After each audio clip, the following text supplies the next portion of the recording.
overreact too much to week one. Yeah, away we go. It is a... well, yeah, that's true. That's true. One more time, Hunter. Don't overreact too much to week one. All right, we'll talk about that in a moment. It's a Monday edition. It is the Victory Monday edition of Mr. Relevant. I'm Alex Strouf.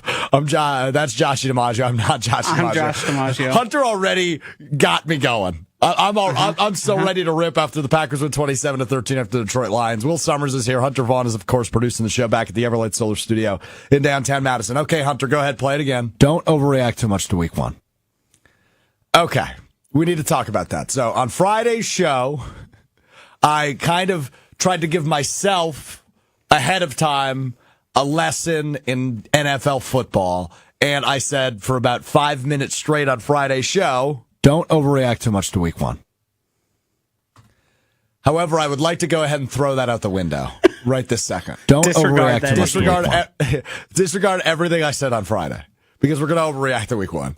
Now, I was just talking to a couple people out in the hallway from WTMJ and 101.7 The Truth about the game last night and how good the Packers looked and how good the defense looked. And I did say a few times in that conversation, I said, don't overreact too much to week one. It's only week one, so I'm trying not to overreact, right? But like, it's really hard not to overreact given what we saw yesterday in what was not even really a 27-13 win. It was more a 27-6 win. Let's play a game here. Uh-oh. I'm going to make some statements. Okay. And you're going to say if it's an overreaction or not. I really like that idea. Uh-huh. Okay. Yeah, let's do that. We're going off top of the head here. All right, make some statements. The Green Bay Packers are the overwhelming favorite in the NFC North. Ooh. Overwhelming is the word I'm hung up on. I think they're definitely the favorite without a doubt, yes. The Eagles need to worry about the Packers in the NFC. Not an overreaction. The Green Bay Packers have the best defense in the NFL. They very well might. The Green Bay Packers are going to make an NFC Championship game. Yes. The Green Bay Packers have a defense good enough to win a Super Bowl. 100%. The Green Bay Packers are going to finish in the top 5 in both offense and defense. That's probably the hardest one you've thrown at me. Defense, I think, is a lock. The offense is the part I'm hung up on. Micah Parsons is even better than advertised. Yes, 100%. Don't That's actually overreact how I too wanted much to to start week the show one. today. No, but I don't even think that's an overreaction, because I think for Hunter, who's a Cowboys fan, and we'll hear from him in a bit on Micah Parsons and the impact that he made for the Packers yesterday, but he was felt instantly. Yes. Even when he wasn't on the field, he was felt. And that's the weird part right there, is like, you don't get that type of talent on defense. I'm trying to remember the last time the Packers had a player like that. It was Reggie White. Yeah, I was going to say, I don't even think Clay Matthews does it justice. And Clay was really good for a couple of years. Clay was great. This is different. This is different. And I described it on Jen Game and Chewy this morning as he's a gravitational force. I really like that word, but because it felt like that's what you were witnessing when the Packers defense was on the field yesterday against Detroit. And again, I think Detroit's a really good team. I think the coordinator changes are going to affect them, and I think that kind of came into play yesterday. Their offensive line, without a doubt, did downgrade this offseason. They had a couple retirements. I think they had 3 new starters in the interior of their line. So there was some changes to the Lions' offensive line, but I don't think it's an overreaction to say that Micah Parsons was better than advertised. I just don't. I think he was that important in only 29 snaps yesterday in a game that the Lions offense seriously couldn't do anything until the end of the game. They couldn't do anything. They were pathetic. They were as bad as I've seen them in the Dan Campbell era. And I don't think it was really all that much to do with lack of execution on the Lions' part. I don't think Jared Goff played particularly bad. I think it's very obvious when Jared Goff is under pressure. Yeah. He's a massive downgrade to Jared Goff with time to throw the ball and evaluate a defense. But, I mean, the Packers didn't do much exotic yesterday. No. It was, I mean, Jeff Hafley is always going to be exotic with his what coverage he shows and what they end up in, but it's all very basic stuff. It's not some Konami code of like this very complicated defense. It's just good execution, knowing where you're supposed to be, and in a rather disciplined secondary. I mean, the Jahmyr Gibbs stats about the most catches for the least yards ever. They were just smothered. Every decision they made seemed like it was just ineffectual. And to call Micah Parsons a gravitational force or gravitational pull, whatever you call them, regardless, it was so visible. Yes. Colby Wooden had a career day. Yes. Lucas Van Ness looked like a first-round pick. Sure did. Rashawn Gary looked really good. Yep. Edgerrin Cooper looks like an all-pro. Yeah, the Colby Wooden play in specific, where he made that tackle almost a safety, they sent 3 guys to Micah Parsons, leaving Colby Wooden unblocked. Completely unblocked. The third guy peeled off to get to the second level. There was multiple times also, and you're going to see more and more of this, where the Packers are going to, and Jeff Hafley are going to force offensive lines to make decisions where they're just going to overload the line the opposite direction of Micah Parsons and beg them to slide the other way. Yeah. That's what they're going to do. And we saw it in week 1. A guy who was clearly gassed by the end of the game. I don't know why they kept him in there that long, but that's neither here nor there. At this moment. It changed everything about the defense. His presence changed how they wanted to attack, and it changed. I think there's a reasonable argument to be made around, like, they're sort of on the high. Micah Parsons gets announced last. The crowd goes absolutely bonkers. And there is probably an elevation of every player because of that. But to think that those guys aren't going to continue to benefit in the same way, I think would be short-sighted. Yeah, a sack and 3 quarterback pressures for Micah Parsons in 29 snaps in his Packers debut on Sunday. And it was so evident the impact he made to this defense, who, and we said this prior to the game, but I just want to remind folks, the Packers had a good defense prior to Micah Parsons. Yep. It was a good defense. They had a really good year last year in year 1 under Jeff Hafley. Jeff Hafley is a guy who is very much going to get coaching interviews. He did it last season, in fact, had coaching interviews. He's going to get more after this year. And he will likely be a head coach at some point in the National Football League.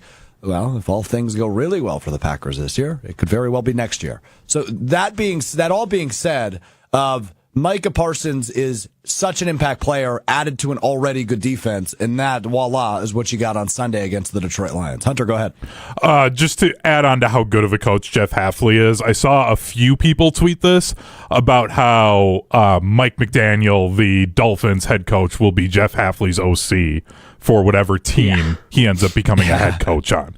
Like, that's the level that he's already been talked about, and it's week 1. Like, dude's not going to come back.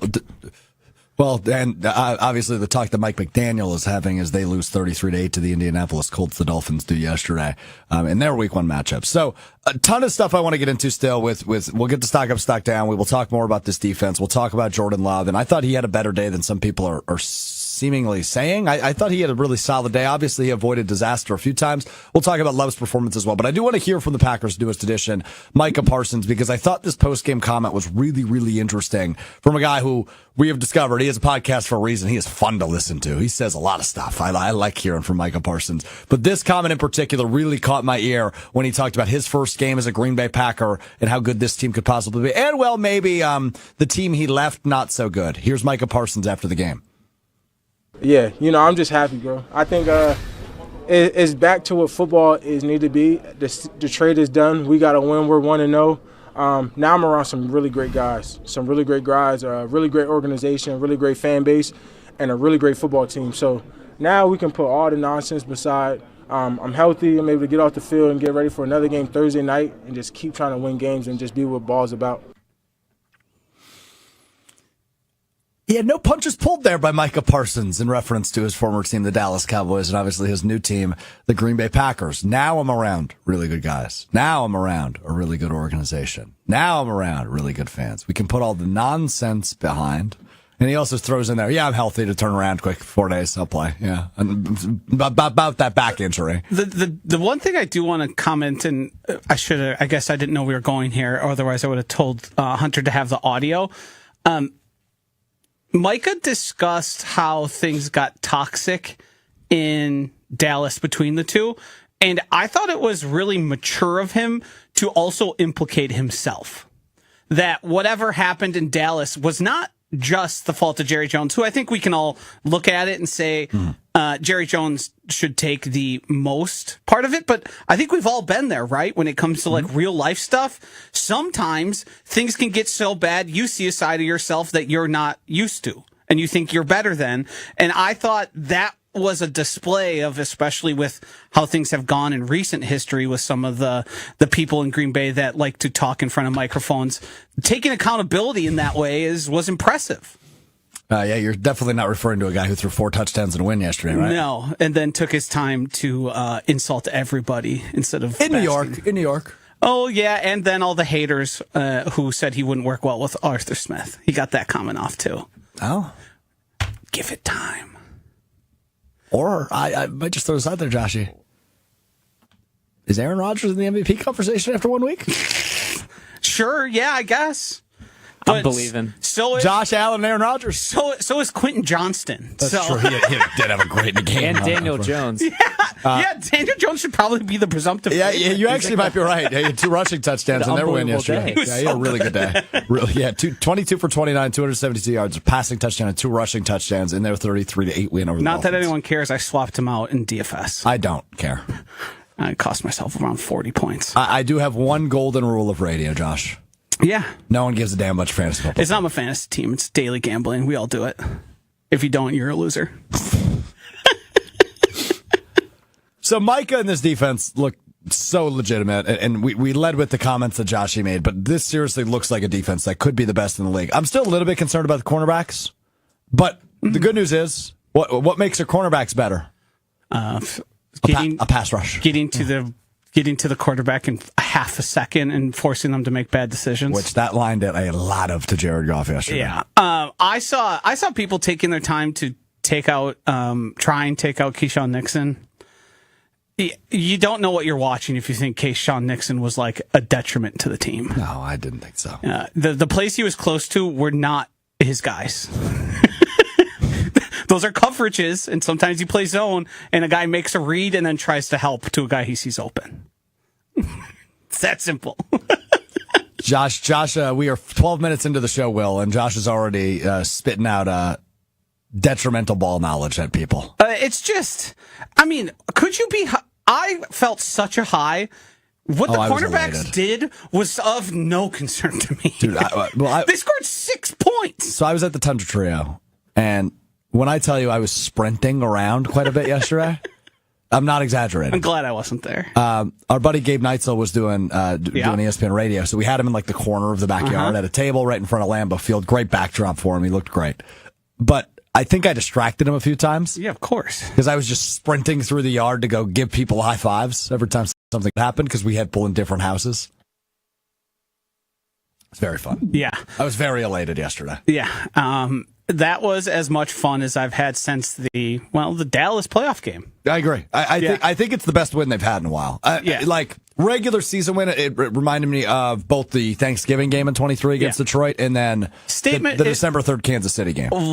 Like those wins that we've mentioned, the Dallas, the Detroit, and Kansas City statement wins. Yeah. And yesterday was a giant statement win for the Green Bay Packers. It sure was. It absolutely was. And you know, I'm so impressed by what happened. So let's get into stock up, stock down, because there's other stuff I want to cover too, and then we'll get to Will's Week in Review and all that good stuff coming up in a bit. Will's Week in Review getting the promotion, if you will, from Wednesdays to Mondays. Air horn. Called up like crazy. There we go. Shout out to the Neurospine Center. Shout out to the Neurospine Center. Every time we talk Brewers here on Mr. Relevant, it is presented by the Neurospine Center of Wisconsin. The Brewers are unconditionally relentless. Okay, let's get to a little stock up, stock down. And speaking of promotions, JOSHY DiMaggio is going to join me in the regular season on stock up, stock down. Air horn. Air horn. I hate that. Can we each get air horn buttons? Just a big red button next to your seat. I hate this bit, and I know Hunter does too. I'd like one. Yeah, You are aware you have hold on, Will. You have a screen in front of you where you would be capable of playing your own air horn. Yeah, but imagine like a Staples, like that was easy button that just plays an air horn. So much cooler. Gonna have to talk to engineering. I'll work on it. What we do? Will like that. Each and every day after a Packers game. We're going to do this twice this week because we'll be able to do it on Friday as well. We'll give you some stocks that are going up trending in the right direction. Some stocks that are going down, trending in the wrong direction. Going to be hard to pick some of those after yesterday's 27-13 win. And again, it was really 27-6 for the Packers over the Lions. Isaac Tesla in the fourth quarter with less than a minute left. Tesla. Whatever. Makes one of the best catches you'll ever see. Sick. That was an amazing catch by Tesla. But it was really 27-6. Packers smoked the Detroit Lions. Let's do some stock up, stock down. Let's start with stock up. And this goes back to something we said before. Micah Parsons was better than advertised. Stock up for the Packers' newest member of their defense. Micah Parsons, he was terrific. And that moment when he got the sack in the second half was such a great moment at Lambeau Field. So our Hunter Trio houses where I do the pregame show and I hang out during the game, if I don't go to the game, are right outside of Lambeau Field. And that was the loudest I heard Lambeau all day. It was when Micah, I had the door shut in a house and the house vibrated and like shook.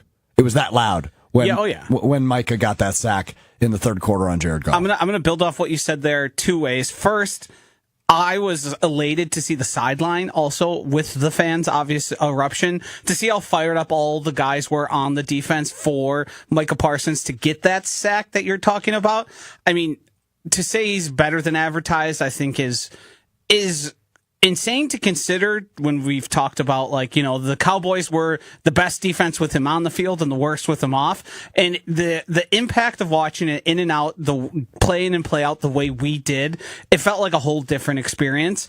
And the other thing, my stock up is the entire defensive line. Yeah, I do have another note on two specifically. Yeah, I think all these guys are deserving of praise. I thought Colby Wooden filled in for Kenny Clark in a way that made you not even realize he was gone. The Lions wanted to run up the middle, and they wanted to keep, and they couldn't. And you do need to give a shout out to both Quay Walker, I think, and Adrian Cooper. They played a part. Cooper was awesome. Yeah, but that's not even mentioning Rashawn Gary. I think had an incredible game. He looked good. Lucas Van Ness, I thought maybe was the best player on the field, not named Micah Parsons. I agree with you. That's how good he was.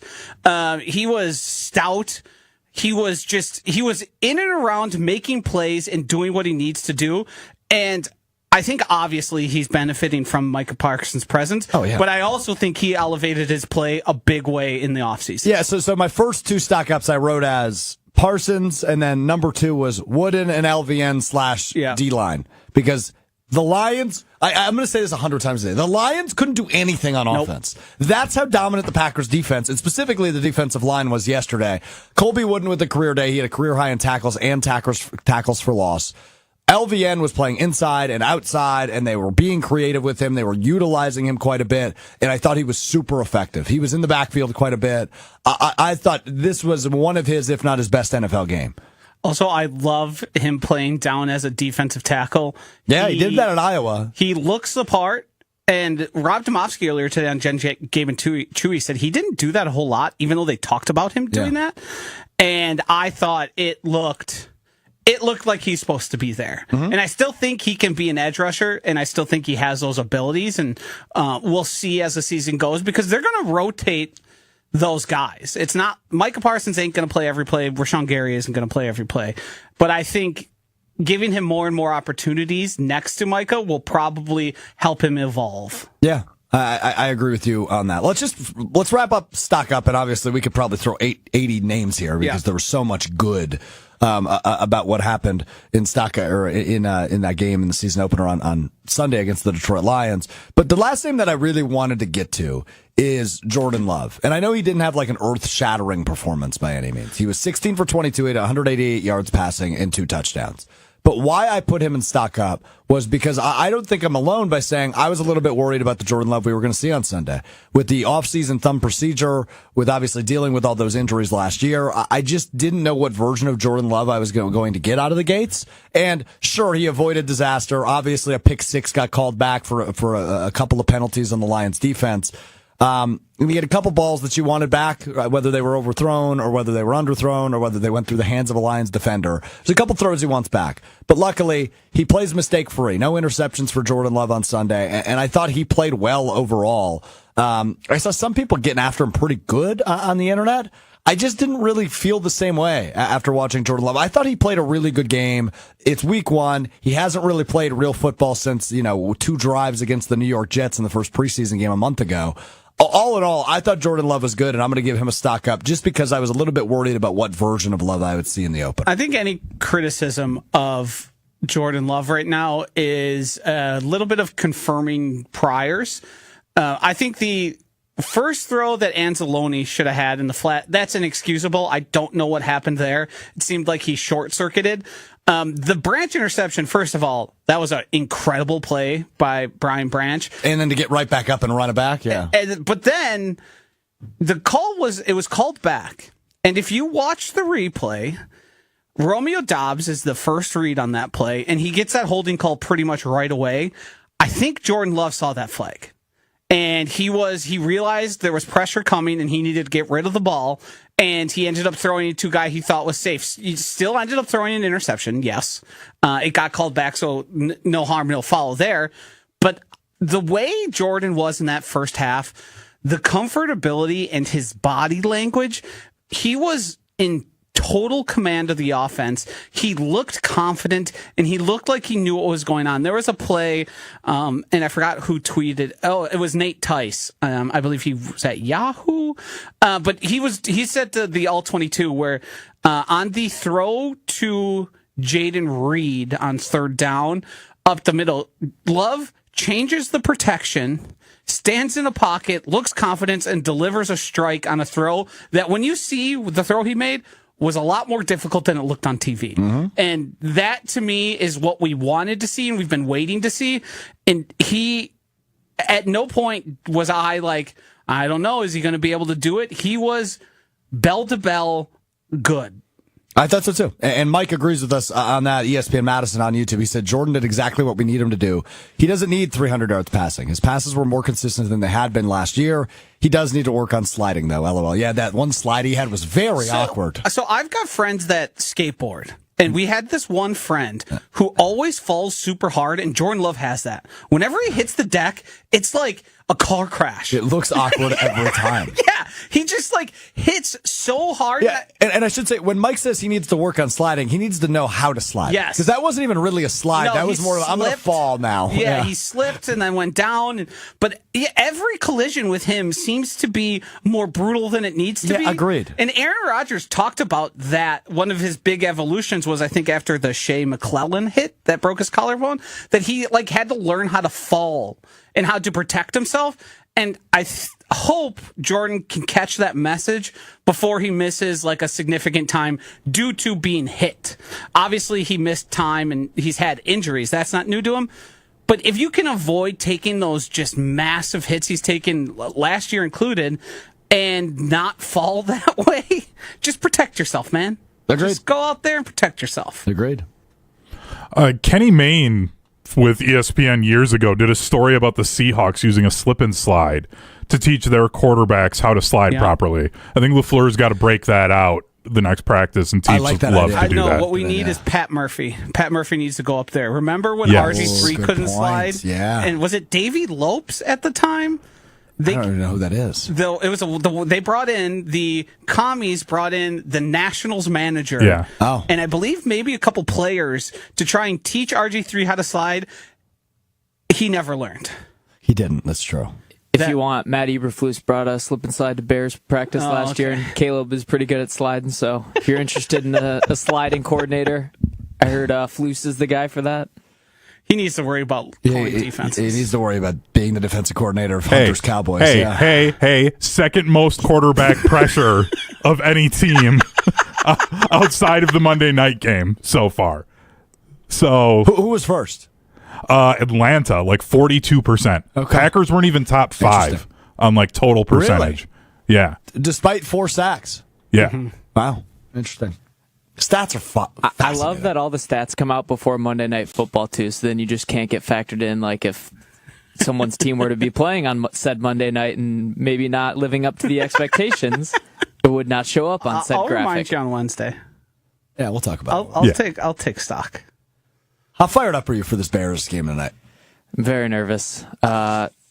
Because, yesterday you kind of just get like a day off of worrying and you get to watch everyone else worry. And then the day comes and you realize, well, there's not like 12 other games for people to watch. There is one game to watch, and it is your team. All eyes on Caleb. In the most meaningful week 1 game you've had in a while. That's true. And after what the Packers... Now I got to know, is that a Hunter air horn or Will horn? That was a Hunter one because that was super hot fire. You were what, excuse me? Spitting super hot fire. That's a throwback reference. Wow. Is that Vine? I think so. It's YouTube, Vine, social media. It's all the same. Okay. Something like that. You're a strange individual. Yeah. Yeah. We're still in stock up down? Oh, yeah. We're still going to go stock down, don't we? Yep, stock down. It's all right. It's all right. We got distracted there for a moment. Let's go to stock down. I only have 2 things. Number 1 is O-line health. I think I wrote O-line depth, Hunter, so I'm sorry. That's not what I meant. I meant O-line health. Obviously, Zach Tom and Sean Ryan get dinged up. But, I mean, the offensive line looked fine. I mean, Jordan Love wasn't sacked at all. But I thought they looked absolutely dominant to start the game. Yeah, they did to start the game, especially. Yeah. Jordan Love, I think part of his comfortability and body language was nobody was even making a threat. No, I think that touchdown pass to Kraft was another good example of that. He was right? just, yeah. he seemingly would have had 4 or 5 more seconds if he needed it. But yes, big concern, short week. I don't know how you can't have a little bit of concern. I did think Darian Kennard, the tackle they traded from the Eagles. I mean, he came in and pulled right away and then met a linebacker in the gap to help Josh Jacobs. Like, that's a good sign. That's a good sign. Yeah, for a guy that's only been on the team a couple weeks, you'll take that every day of the week. But yeah, I mean, you've got Jordan Morgan and Sean Ryan rotating in there. So then Morgan was playing right guard, and then Tom comes out. So you've got Darian Kennard in there. The depth isn't necessarily the concern. It's more so the health. Because if those 2 guys aren't playing on Thursday, because again, it's a short week. This is a quick turnaround for the Packers. Come Thursday, and you get sort of a quasi mini bye ahead of the Cleveland game in week 3.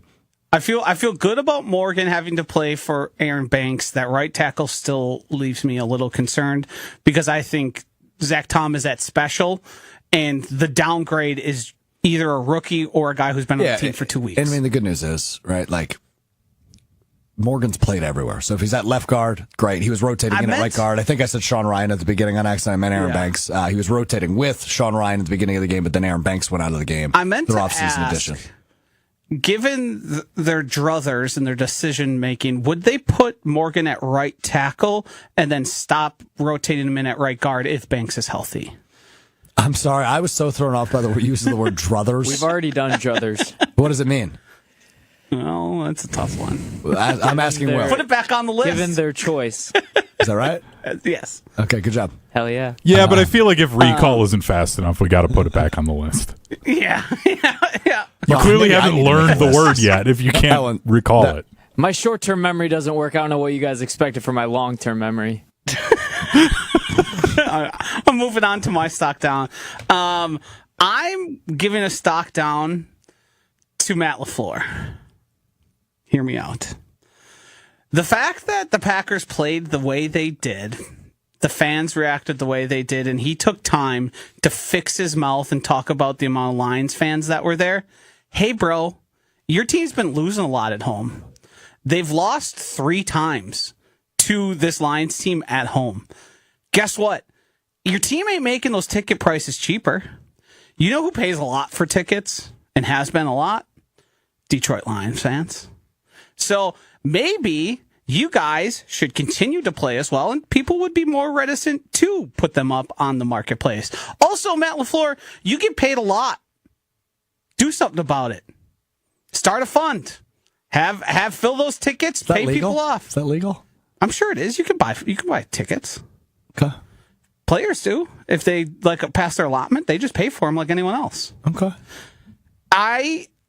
His amount of lip service and attention he gives to what's happening in the stands. That's true. Hey, buddy, learn how to throw a challenge flag. Learn time management first. You'll get there eventually. We'll worry about the stands when you've got everything on the field under control. No mentions of the wave yesterday, I don't believe. No, but he did. The fans that were here were great. The people who sold their tickets got to do better. You don't need to paraphrase. We have the audio. Here's Matt LaFleur talking about this after the game, after the Packers' 27-13 win over the Lions.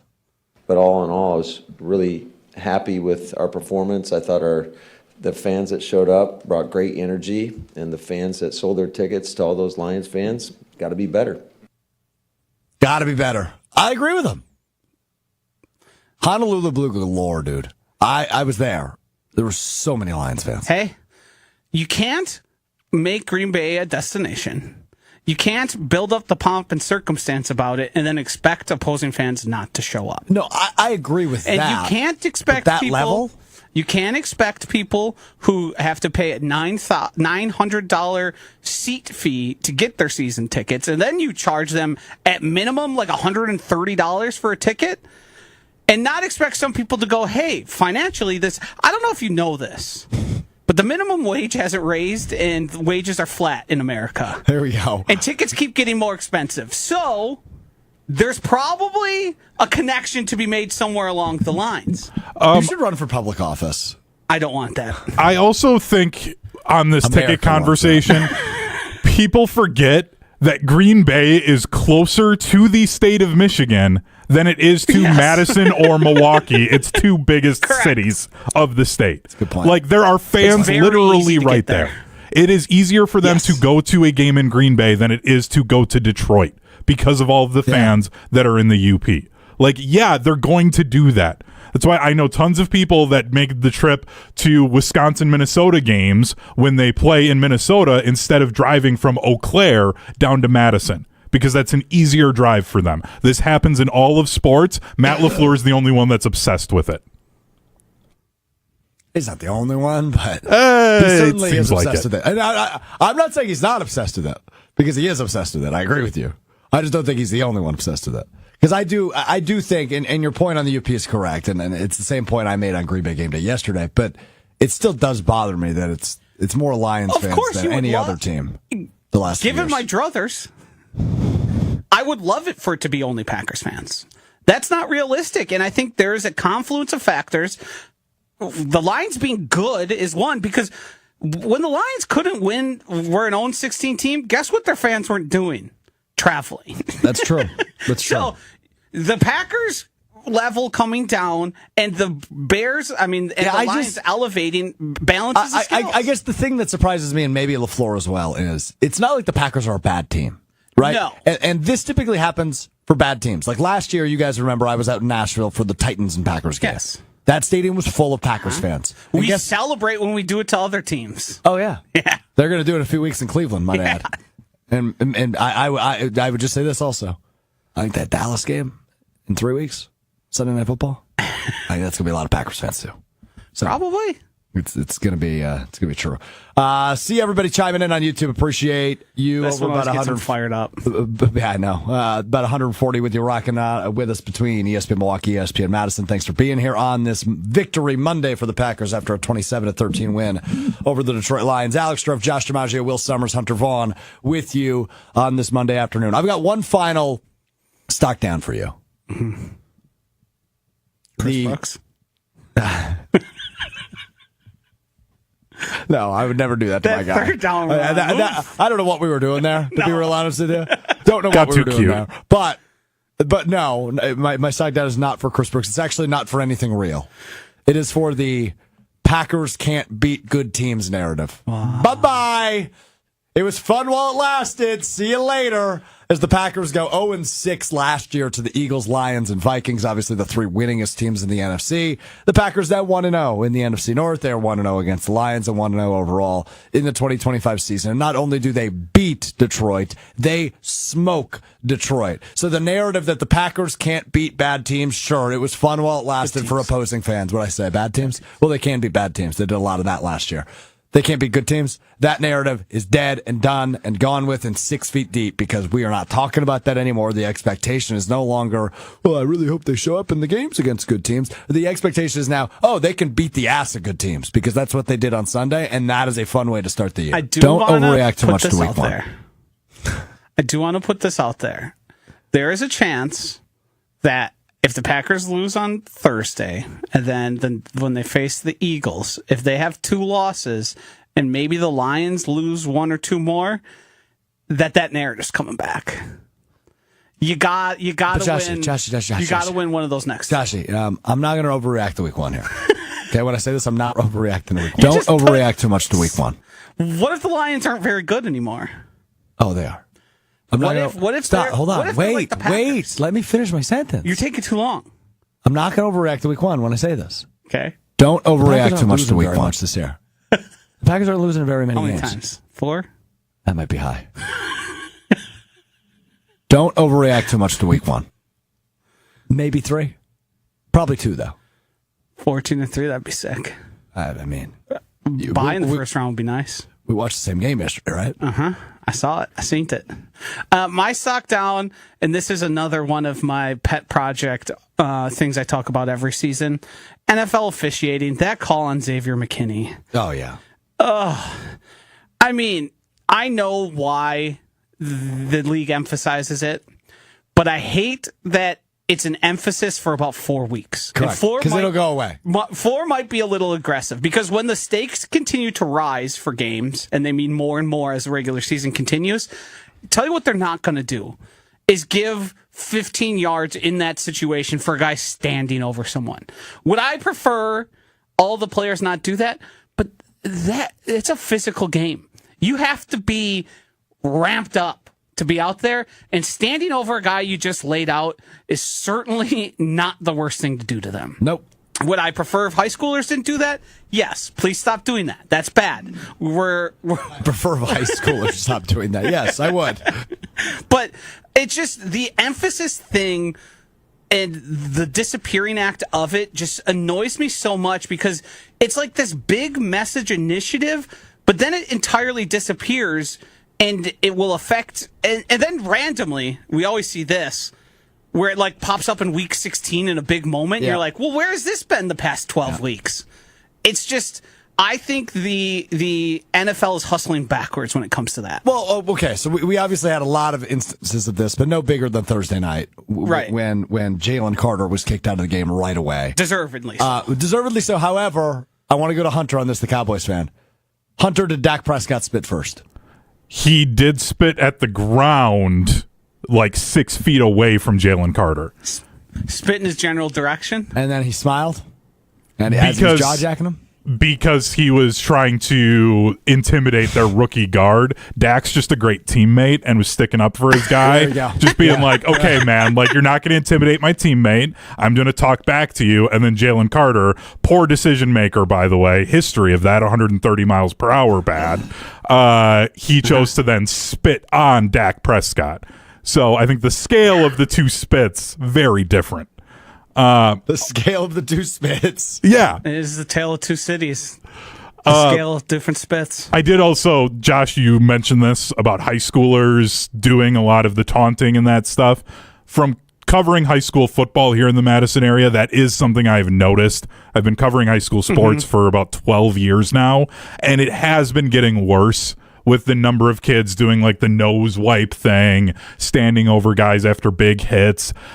So I get the NFL probably got lobbied by some high school organizations to, hey, can you help us out with this a little bit? But you're right. They either need to completely get rid of it and be consistent or not do this garbage because the Xavier McKinney was bad.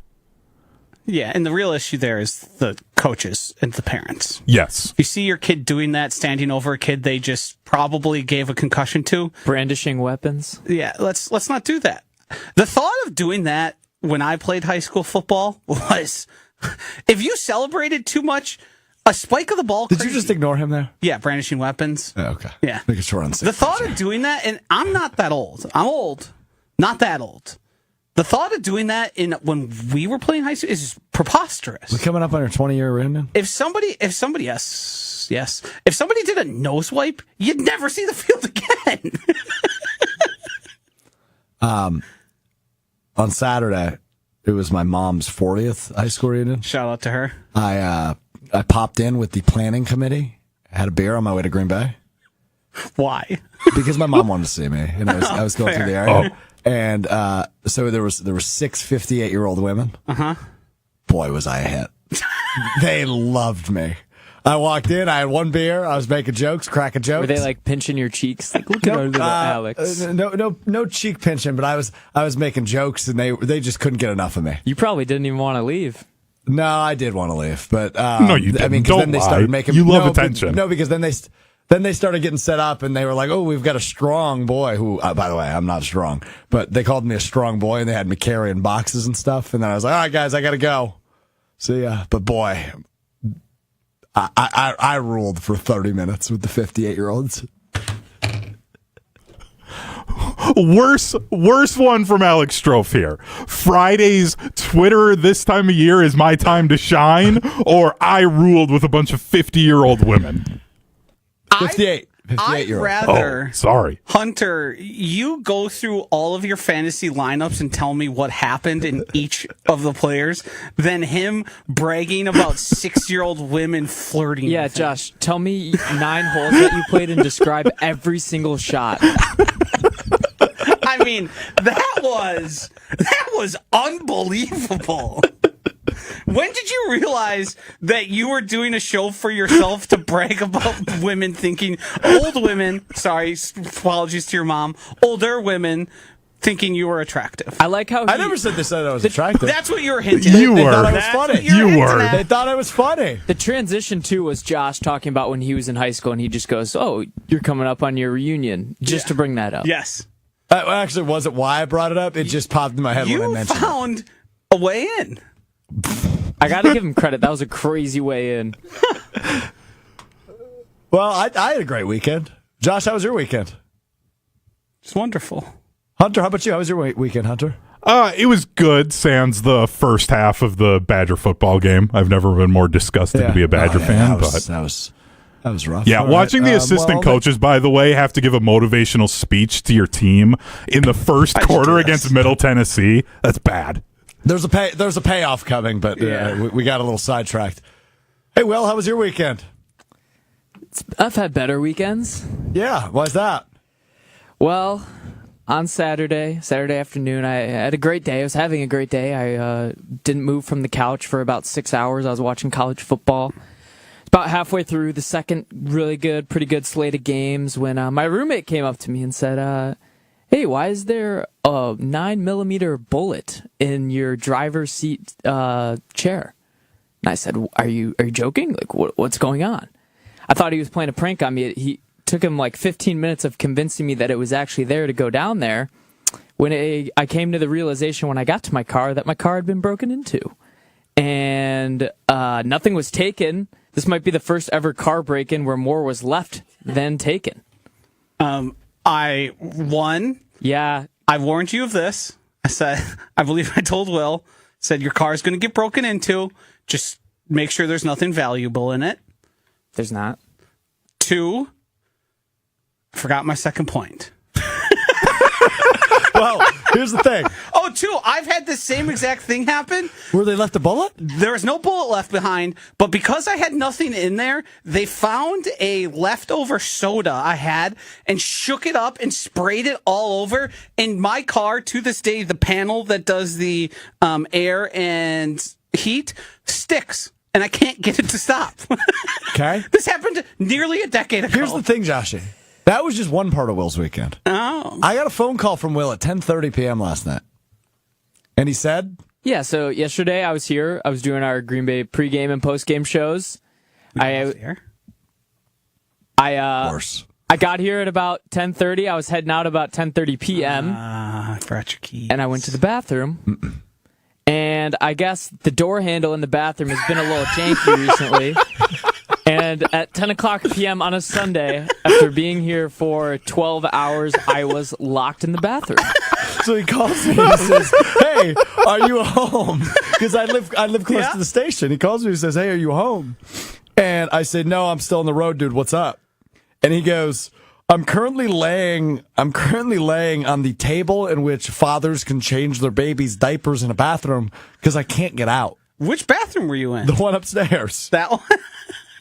Hunter, I'm emailing you a photo of Will Sommers laying on. I want no judgment for how I'm laying in this picture. I was very tired, and I wanted to lay down. But it was truly an unbelievable.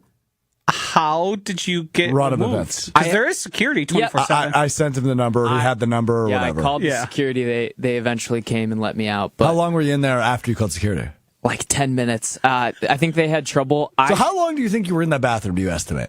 15 minutes. But with the day I had, with how long I was here, it felt like forever. Of note, were you upstairs at your desk doing work after the show? I had to record some recaps and stuff down here. So Oh did my you God, walk I just past saw the these photo. bathrooms? This is Yeah, this I is gonna walked be incredible. past. I walked past the bathrooms down here. Figured I'd just hit the one on the way out. Get some extra steps in. Maybe he was sitting for a lot of the day, so You would have walked I those don't- steps regardless. And now, I didn't think this was going to be the way I got blamed for this. in a national television game tonight, Will's favorite team, the Chicago Bears, have the opportunity to embarrass themselves to J.J. McCarthy. So that could just put the perfect bow on Will's weekend. And there you go on the video stream. Here is the picture Will sent me of him laying on the baby table. It looks like you're about to get wiped. It looks like your parents about to wipe your behind. I was losing it. I was starting to lose it. So all that. It's either that or like you're surfing. I'd also, since we're all just ragging on me, I would like to also add the way my car got broken into is I just left the door unlocked. No forced entry whatsoever. Yeah, Hey, when I got broken into, same exact thing. I walked up to my door, nothing was damaged, and it said, I have friends who have a propensity to get their car broken into a lot. They resorted to, because they were so sick of getting their window smashed out, they just left their car unlocked. So all that to be said, because it is now Will's time to shine. On a Monday, he runs us through the NFL weekend, the Packers weekend, and all the in-betweens. This is a big moment here, Will. Will's weekend in review on a Monday, Mr. Irrelevant. Music, Hunter. There it is. The Lions came to Lambeau Field to take on the Packers in an NFC North battle to begin the NFL season. The green and gold got the ball first, and Matt LaFleur's offensive plays were dough as the Packers offense made the Lions defense look elementary. A 12-play, 83-yard drive had Jordan Love's finger painting all over it as he found Kraft for a touchdown. The Lions went 3 and out, and on their first drive, and Jaden Creed said, "I can take you higher." Nice. As he caught a 26-yard pass to put the Packers in a place where blind McManuses see. As Brandon ended a 34-yard field goal, Packers up 10-0. This sounds like it's really hurting your voice. The Lions would answer with a field goal of their own, but on the ensuing drive, Jordan Love saddled up and found Rodeo Dobbs bursting out of the chute and wrangling in a 48-yard pass. On the very next play, the Packers looked like a shirt JOSHY would wear that says "Love to Read," as Jordan found Jaden for a 17-yard touchdown. So good. The Lions so good. were putting together a promising drive at the end of the half. But then it wasn't. But even though it wasn't on the injury report, the brisk fall weather caused Evan Williams to catch a Goff as he would pick off Jared to limit the Lions to 3 points at the half. Packers fans have been waiting for this guy to hatch from his egg as Lucas Van Ness sacked Jared Goff on third down to force a punt in the third quarter. Josh Jacobs Jingleheimer Schmidt. Sing it. His name is my name too. Whenever we go out, the people always shout, saying Josh Jacobs Jingleheimer Schmidt. 9 consecutive games with a touchdown after running it in from 3 yards in the fourth quarter to make it 24-6 Pack. Up 27-6 late in the fourth quarter, the Packers defense still smelt blood in the water as Micah Johnson said da-da, da-da, da-da, da-da, da-da, da-da, as he chased down Jared Goff for his first sack as a Packer. Later in the drive for the Lions, no one told Isaac that Teslas are hands-free as he made a nasty one-handed catch for the Lions to give them their lone touchdown for the day, as Jordan Love would kneel it out to hit the under on his rushing yards and give the Packers a 27-13 win. With your Will's weekend recap, I'm Will Sommers.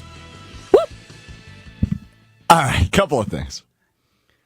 Love to read Josh's shirt. It's the best line you've ever had in one of these. It's the best line you've ever had. That was I actually own a terrific. shirt that says that. And for you, it's like ironic. Yeah, Well, it says funny, athletic, loves to read. that's a great So shirt. two for three. Oh, gotcha. Well, depends on the day. Number 2, I don't think you need to do that voice. It sounds like you were in pain.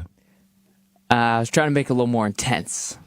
I think it worked. I think it worked too, Yeah. but I don't want you to get hurt back I just then. don't. Okay, I don't want to be monotone, but I'm willing to sacrifice some injuries for the betterment of the program. Thank you. We appreciate that. I've had this thought before. It's the first time I'm going to share it. I'm incredibly nervous on where this is headed. Do we think, and I don't know how much time Will typically has in a morning, he would be better served with a recording? Because it's a difficult thing to make all these inferences and say words that aren't really words, but are combined to make words we understand, and just record it and then play it for us. Do we think the execution, because I think it's great. I think he does a great job. It's clever, but it's difficult to do that. Good point. I am pretty consistently lightheaded after these. We could save you that, and then you could just, hey, I didn't like how that line came out. Let's do it over. Josh Jacobs, Jingleheimer Schmidt. Very good. I mean, or part of the joy of this is seeing how far Will can make it until he cracks and he stumbles on something and then tries to recover. Like, that's part of the joy, is the mistakes. Brandon chimes in. Chris Berman has been reincarnated. I don't think he's dead, though. He's definitely not dead, actually. I know he's not dead. I think I saw him on TV yesterday. Say he was on TV last night. Chef Ed says, you guys need to lock Will in the bathroom again. Don't ever let him use that voice. I liked it. Mr. 36 says, this is awesome. Great job, Will.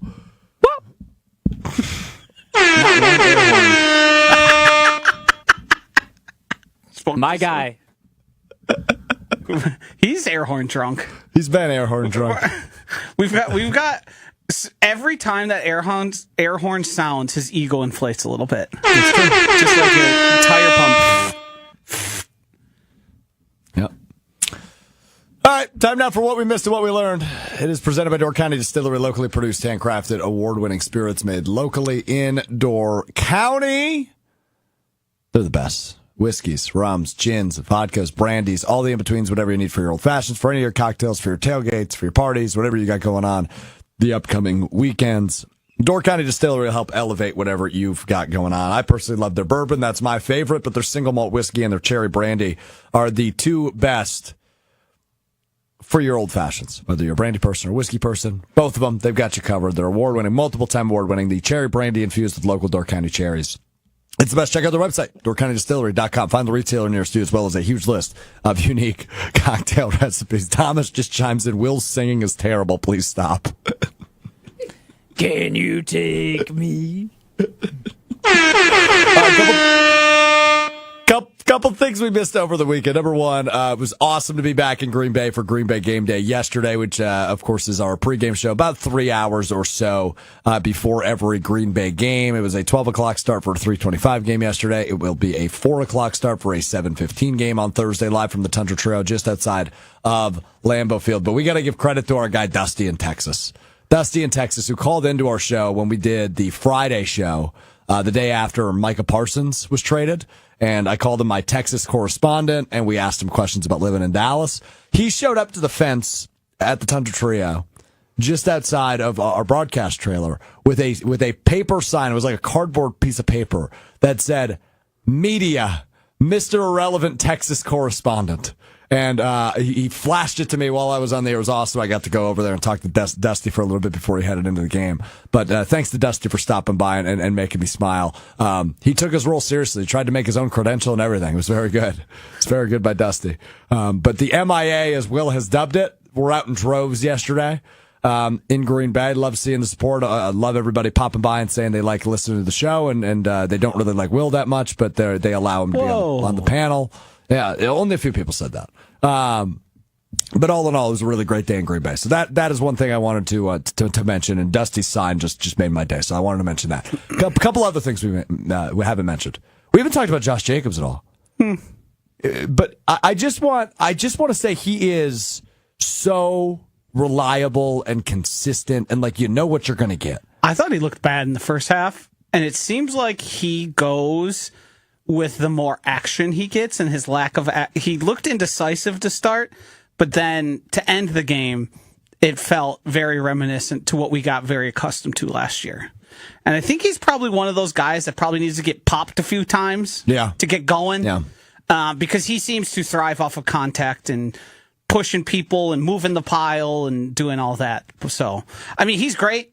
He's going to be very important. I was encouraged that in neutral passing situations, the Packers weren't one of the run heaviest teams in the NFL yesterday. I hope that carries out. Yeah. Because I think he's best as a complement rather than the entirety of the offense. Yeah, I think that's probably true. But I mean, they ran the offense through him, I would argue, more last year. Right, and I didn't think the offense was that good. That's true. They were super inconsistent. Right. Despite him not being inconsistent, because Correct. as Will just mentioned, I think he broke the franchise record yesterday for 9 straight games scoring a touchdown. So Jim Nantz really wanted us to know that. yes, he did. He sure did. Yeah, I caught that as well. Yeah. So Josh Jacobs, number one, a franchise record is always pretty cool when it happens. So congratulations to him. But also, like, again, I tend to agree with you. I don't think the first half was the strongest, but I think you know what you're getting out of him. And I don't think he ever really wavers under what the expectation goes for. I mean, and it's a luxury, but he's almost an afterthought. Yeah. In terms of he's going to go out there, he's going to make some big plays, he's going to be a solid contributor, and he's going to help you win games. And I don't think anything has changed from last year. Yeah. Are we going to discuss the whole Mike Silver? We've got 3 minutes left if you think you can summarize it. But yeah, go ahead. Effectively, it was the Packers board doesn't want them to make big trades. Yes. This was a thing that used to happen prior to the Kevin Harlan, not the right. Bob Harlan, yes. Bob Harlan, Ron Wolf era, where the board had a lot of say in personnel decisions. That stopped during the Ron and Harlan era. And some have pointed to that being a big portion of why the 70s and 80s were so bad, and things improved in Green Bay. It seems like, and based on Mike Silver's reporting in The Athletic, that something changed quietly in the Mark Murphy era, and probably when the silos things got decided when Goody and Matt LaFleur came to town, that the board now has say over trades or has influence on those, because he wrote a big long dissertation that was basically like Ed Policy convinced the board to make the trade, and then also said the reason the trade didn't happen for Khalil Mack in 2018 was because it did not have the board's approval. I think that is a big concern, and I think something that would be a detriment. And when you look at some things that have happened in Green Bay in the past 10 or so years, you could start to point to questionable things or things that didn't happen that seemed like maybe they could have gotten spiked and they could have had influence on. And I found that very interesting. Yeah. The good news is they pulled it off regardless of what they it took. did. Yes. We have to, and Ed Policy, if the reporting is accurate, if this isn't basically a story being spun to get Ed Policy positive PR. Yes. But yes. I think. I mean, that's what it is ultimately, right? Yes. It's a staffer, because it said, I think it was like a member of the front office said this. Yes. And yes, that's what it seems to me is, hey, Ed Policy's doing a good job over there. I think what Austin points out also, it is dating back to the 1990s, but when Ron Wolf sent a first-round pick to Atlanta for a eventual Hall of Fame quarterback named Brett Favre, Austin says that proved the board can kiss it. Yeah, I believe, and Jason would know better, and I'm trying to pull from my memory here, but I believe the message got sent for the Reggie White deal, and that's where things really changed. I believe they said, Bob told the board, we can't prove this guy and tell this guy we trust him and we believe in him, and then not allow him to make these decisions, which at the time, Reggie White was the highest paid player for a defensive end, like in NFL history. Yeah. Huh. Well, whatever. Yeah, I would have liked to have Khalil Mack 2018. Yes, but I don't know if I don't think Micah Parsons is here if that's the case. I don't know. I don't. Do they have a Super Bowl? That's a different conversation. Correct. They very might. Well, 2018 ended up not being a good year. Right, but you have them 19, 20. Yeah. Well, how good was he in 19? Not as dominant as 2018, but he was still good. It was just that the Bears didn't have the right quarterback. Like he was still one of the premier pass rushers. I'm in the pretty sure NFL. he was pretty good until like 21. Yeah, 21 he started to fall off. Yeah. Hopefully that doesn't happen with Micah Parsons. I hope he plays more than 29 snaps and he's as impactful as he was yesterday. But what a terrific debut, seriously, yesterday for the Packers in 2025 season. An amazing debut for Micah Parsons. Some good moments for Matthew Golden, but actually not as efficient as I thought he would be. But 10 pass catchers on 16 completions for Jordan Love is an impressive number. He was spreading the ball around. I thought Romeo Doubs had a really nice day in terms of pass catchers. Matthew Golden's just getting started, though, and he was out there quite a bit, which was good to see. Second most snaps at the wide receiver position. We did see quite a bit of Dontavian Wicks as well. Jaden Reed, he was limping like 4 days ago. Yeah, and then he was running all over. He's returning punts again. Yeah, Toradol's amazing, guys. Don't know if that's Xavier actually what it Williams- was, but by the way, just saying, Toradol. Xavier Williams also got a touch, which was that guy at camp? barely. But I like him, man. I'm excited to see what Yes, what both of these rookie I wideouts like are him capable in that of. spot because I like Jaden Reed more as a wide receiver. And Edgerrin Cooper, all pro season, is clearly loading. Led the game in tackles, had 12 tackles, 8 of them solo. He's his dog. He's a dog, and he's going to have a really good second year. So all really impressive stuff. I do think this game was a little weird, and I don't think the Packers expected to be this ahead and I in don't control of the game. I'm not discouraged, and I'm not stepping off of Matthew Golden 1,000-yard season. I just want that on the record. Okay.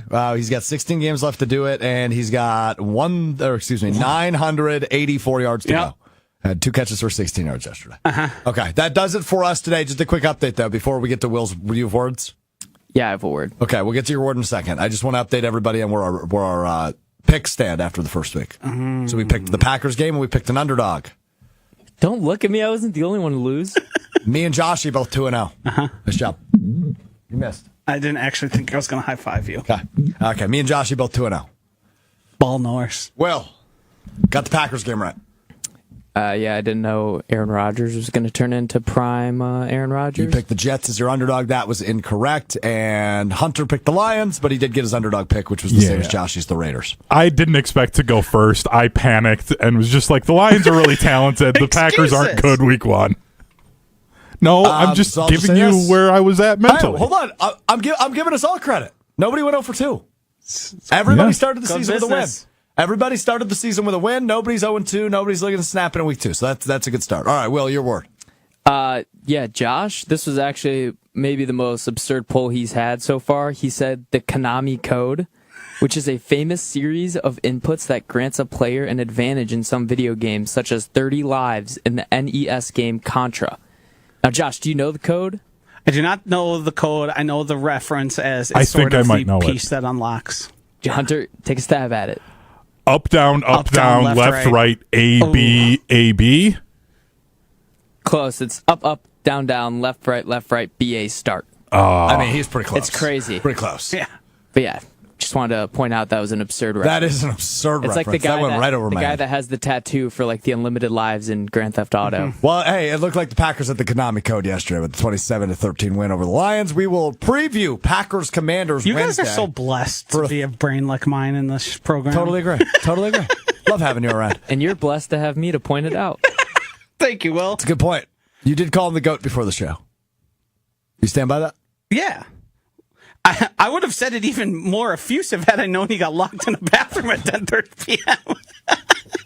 We'll talk to you on Wednesday beginning at 12:30 Central. You can find us Apple Podcast, Spotify, the ESPN Wisconsin app if you missed any of the show on the audio side. Appreciate you hanging with us. So good to have football season back. So good to have the Packers back and 1-0. Enjoying Vikings Bears tonight. We will talk to you on Wednesday at a Packers Commanders. Peace. Yeah.